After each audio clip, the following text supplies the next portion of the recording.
રાજકોટની 16 વર્ષની સગીરાનું અપહરણ કરી ગોંડલમાં અરમાન ગોદાણીએ 1 મહિના સુધી ગોંડલ, જૂનાગઢ, મુંબઈ અને ગોવા સહિતની અલગ અલગ સ્થળે હોટલમાં લઈ જઈ મરજી વિરુદ્ધ દુષ્કર્મ આચરણનો બનાવ સામે આવ્યો છે.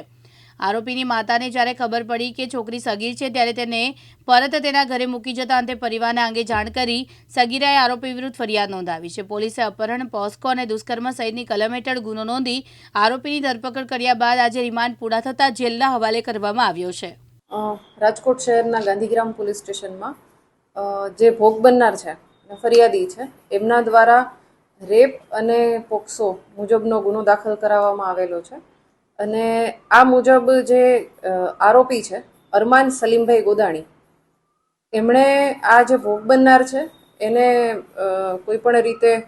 લલચાવી, ફોસલાવી અને એની સાથે ઇન્સ્ટાગ્રામ મારફતે કોન્ટેક્ટ કર્યો અને પરિચયમાં આવ્યા બાદ વારંવાર ભોગ બનનારની સાથે અલગ અલગ જગ્યાએ ફરવા જવાનું, ગોવા, મુંબઈ આવું અલગ અલગ જગ્યાએ ફરવા પણ ગયેલ છે અને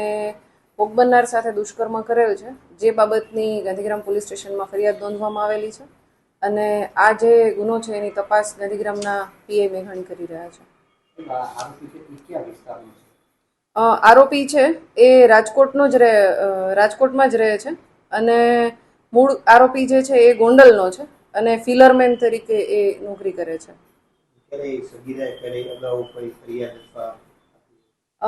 ના, સગીરાએ આ આરોપી બાબતે પોલીસ સ્ટેશનમાં અથવા તો આ બનાવ બાબતે પોલીસ સ્ટેશનમાં કોઈ ફરિયાદ અગાઉ નોંધાવેલ નથી.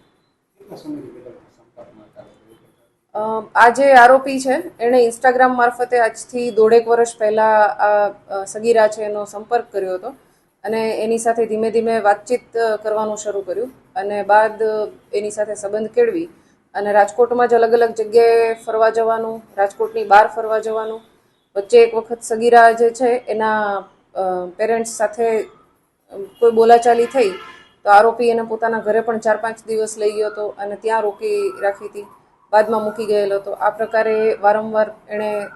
જે ભોગ બનનાર છે એની સાથે સંબંધ બાંધેલ છે અને દુષ્કર્મ કરેલ છે, જેથી તેના વિરુદ્ધમાં પોક્સો અને રેપ મુજબનો ગુનો દાખલ કરવામાં આવેલો છે. ભરત ભરડવા સાથે રોહિત બોજાણી, દિવ્યાંગ ન્યૂઝ, રાજકોટ.